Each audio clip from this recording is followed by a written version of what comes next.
नमस्कार विद्यार्थी मित्रांनो, एक्झाम क्रॅकर करंट अफेअर्स या यूट्यूब चॅनलवरती तुम्हा सर्वांचं स्वागत आहे। आज आपण बघणार आहोत 14 नोव्हेंबर 2025चे चालू घडामोडीतले टॉप 10 महत्त्वाचे प्रश्न, जे सर्व प्रकारच्या स्पर्धात्मक परीक्षांसाठी तुम्हाला उपयुक्त ठरतील। चला तर मग व्हिडिओला सुरुवात करूया। व्हिडिओच्या सुरुवातीला बघूया काल विचारलेला खास प्रश्न, आणि तो प्रश्न आहे इंटर PSU गुणवत्ता मंथन हा कार्यक्रम नवी दिल्लीत कोणत्या दोन संस्थांच्या संयुक्त विद्यमाने आयोजित करण्यात आला। तर या प्रश्नाचं योग्य उत्तर आहे पर्याय क्रमांक A म्हणजेच QCI आणि BHEL। Quality council of India आणि भारत हेवी इलेक्ट्रॉनिक्स लिमिटेड यांनी नवी दिल्ली येथे इंटर PSU गुणवत्ता मंथन या कार्यक्रमाचे आयोजन केले। या उपक्रमाचा उद्देश सार्वजनिक क्षेत्रातील उपक्रमांमध्ये गुणवत्ता वाढविणे आणि कार्यक्षमतेत उत्कृष्टता साध्य करणे हा होता। या मंथनादरम्यान six sigma, lean management, total productive maintenance, digital automation आणि पुरवठादार विकास या विषयांवर सखोल चर्चा करण्यात आली। यामुळे बेंचमार्किंग, सर्वोत्तम पद्धतीचा आदानप्रदान आणि कार्यक्षमतेत सातत्यपूर्ण सुधारणा साध्य करण्यास मदत होणार आहे। या उपक्रमाचा प्रमुख उद्देश म्हणजे सहकार्य, परस्पर शिक्षण आणि गुणवत्ता निर्देशित संस्थांचे जागतिक स्तरावर स्पर्धात्मक रूपांतरण, ज्यायोगे विकसित भारत 2047 या उद्दिष्टाच्या दिशेने प्रगती साधता येईल। आता सुरुवात करूया आपल्याच्या टॉप 10 महत्त्वाच्या प्रश्नांना। एकूण 10 प्रश्न आपण आजच्या व्हिडिओमध्ये बघणार आहोत, आणि त्या 10 प्रश्नांपैकी आजचा आपला पहिला प्रश्न आहे निर्यातदारांसाठी मंजूर केलेल्या क्रेडिट गॅरंटी योजनेअंतर्गत किती टक्के कर्ज हमी दिली जाणार आहे। तर प्रश्न पहिल्याचं योग्य उत्तर आहे पर्याय क्रमांक D 100%।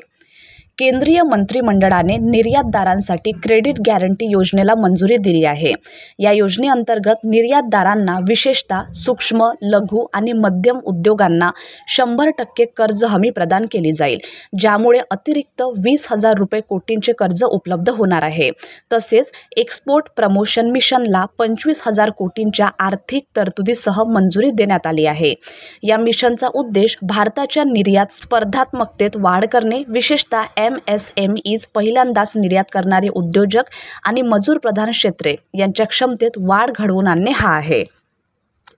प्रश्न दुसरा आहे 3800 हृदय शस्त्रक्रियांचे प्रायोजन करून जागतिक विक्रम कोणी केला। तर या प्रश्नाचं बरोबर उत्तर आहे पर्याय क्रमांक C पलक मुच्छल। पलक मुच्छलने 3800 हृदय शस्त्रक्रियांसाठी आर्थिक मदत करून जागतिक विक्रम स्थापित केला आहे। 13 नोव्हेंबर 2025 रोजी कौन तुझे आणि मेरी आशिकी यासारख्या लोकप्रिय गाण्यांसाठी प्रसिद्ध असलेल्या पलक मुच्छलने आपल्या अपूर्व मानवतावादी कार्यामुळे जागतिक स्तरावर विशेष लक्ष वेधले। भारतभरातील गरीब आणि आर्थिकदृष्ट्या दुर्बल मुलांसाठी 3800 पेक्षा जास्त हृदय शस्त्रक्रियांचे प्रायोजन केल्याबद्दल तिचे नाव गिनीज वर्ल्ड रेकॉर्ड्स आणि लिंका बुक ऑफ रेकॉर्ड्समध्ये नोंदवले गेले आहे। ही कार्ये पालाश चॅरिटेबल फाउंडेशन या संस्थेमार्फत करण्यात आली आहेत। पुढला प्रश्न भारतातील पहिली राज्यव्यापी प्लास्टिक प्रदूषण नियंत्रण मोहीम कोणी सुरू केली। तर याचं योग्य उत्तर आहे पर्याय क्रमांक C PPCB म्हणजेच पंजाब प्रदूषण नियंत्रण मंडळ। पंजाब प्रदूषण नियंत्रण मंडळने प्लास्टिक प्रदूषण कमी करण्यासाठी भारतातील पहिली राज्यव्यापी मोहीम सुरू केली आहे। 13 नोव्हेंबर 2025 रोजी PPCBने मोहाली, जालंधर, लुधियाना, अमृतसर, पटियाला आणि बठिंडा या 6 शहरांमध्ये प्लास्टिक वेस्ट ब्रँड ऑडिट 2025 हे भारतातील पहिले असे ऑडिट पूर्ण केले।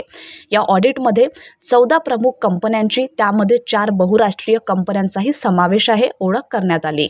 या कंपन्या कठीणपणे पुनर्वापर करता येणाऱ्या प्लास्टिक कचऱ्याच्या मोठ्या प्रमाणातील निर्मितीस जबाबदार असून त्या एकूण 59% नॉन रिसायकल प्लास्टिक कचऱ्याला कारणीभूत ठरल्या आहेत। पुढला प्रश्न वॉक टू मार्स मोहीम कोणी सुरू केली। तर चौथ्या प्रश्नाचं योग्य उत्तर आहे पर्याय क्रमांक C UAE। UAEने वॉक टू मार्स ही मोहीम सुरू केली असून रहिवाशांना एकत्रितपणे 54 दशलक्ष किलोमीटर चालण्याचे प्रोत्साहन दिले आहे। हे अंतर UAEच्या 54व्या वर्षाचे प्रतीक आहे। ही मोहीम ओपन मास्टर्स गेम्स अबुधाबी 2026च्या 100 दिवसांच्या उलटगणतीला अनुसरून सुरू करण्यात आली आहे। हा एक मोठा मल्टीस्पोर्ट इव्हेंट असून यात 30 वर्षे व त्याहून अधिक वयाच्या 25,000हून अधिक सहभागींचा समावेश असेल। पाचवा प्रश्न, YBRANT कार्यक्रम कोणाच्या सहकार्याने सुरू करण्यात आला आहे? YBRANT याचा प्रोनाउन्सिएशन तुम्ही व्हायब्रँट असं सुद्धा करू शकता. तर पाचव्या प्रश्नाचं योग्य उत्तर आहे पर्याय क्रमांक सी, IICA आणि WNS ग्लोबल सर्व्हिसेस. भारतीय कॉर्पोरेट व्यवहार संस्था म्हणजेच IICA आणि WNS ग्लोबल सर्व्हिसेस यांच्या भागीदारीत व्हायब्रँट कार्यक्रम सुरू करण्यात आला आहे. हा कार्यक्रम सरकार, उद्योग आणि शैक्षणिक क्षेत्र यांच्यातील एक धोरणात्मक सहकार्य उपक्रम आहे. या कार्यक्रमाचा उद्देश भावी CEO मध्ये शाश्वत विकासाच्या मूल्यांची रुजवण करणे हा आहे. यासाठी 15 मॉड्यूल्स, 22.5 तासांची शैक्षणिक प्रशिक्षण सत्रे आणि 18 तासांचे क्षेत्रीय कार्य अशा मिश्रित शिक्षण पद्धतीची सुविधा दिली जाते. सहावा प्रश्न आहे, ढाका येथे भारताच्या कंपाऊंड तिरंदाजांनी एकूण किती पदके जिंकली? तर सहाव्या प्रश्नाचं योग्य उत्तर आहे पर्याय क्रमांक बी, म्हणजेच 2 सुवर्ण आणि 1 रौप्य. ढाका येथे झालेल्या आशियाई तिरंदाजी स्पर्धेत भारताच्या कंपाऊंड तिरंदाजांनी दमदार कामगिरी करत 2 सुवर्ण पदके आणि 1 रौप्य पदकाची कमाई केली. महिला संघ आणि मिक्स्ड टीमने उत्कृष्ट शांततेने आपले सामने जिंकले, तर पुरुष संघानेही प्रभावी खेळ केला, मात्र ते अत्यंत थोड्या फरकाने सुवर्ण पदकापासून वंचित राहिले. सातवा प्रश्न आहे, भारत रशिया द्विपक्षीय व्यापारासंदर्भातील 26वी बैठक कोणत्या शहरात आयोजित करण्यात आली? तर सातव्या प्रश्नाचं योग्य उत्तर आहे पर्याय क्रमांक बी, मॉस्को येथे. सध्याच्या भारत रशिया द्विपक्षीय व्यापार सुमारे $25 अब्ज आहे. 2030 पर्यंत हा व्यापार $100 अब्ज पर्यंत नेण्याचे लक्ष्य निश्चित करण्यात आले आहे. समुद्री आणि औषध निर्मिती उत्पादने ही बाजारपेठेतील प्रवेश सुधारण्यासाठीची प्रमुख क्षेत्रे मानली जात आहेत. ताज्या चर्चा 26व्या कार्यगटाच्या बैठकीत घेण्यात आल्या. आठवा प्रश्न आहे, सुधारित भारत नेट योजना पूर्णपणे अंमलात आणणारे भारतातील पहिले राज्य कोणते? तर या प्रश्नाचं योग्य उत्तर आहे पर्याय क्रमांक सी, पंजाब.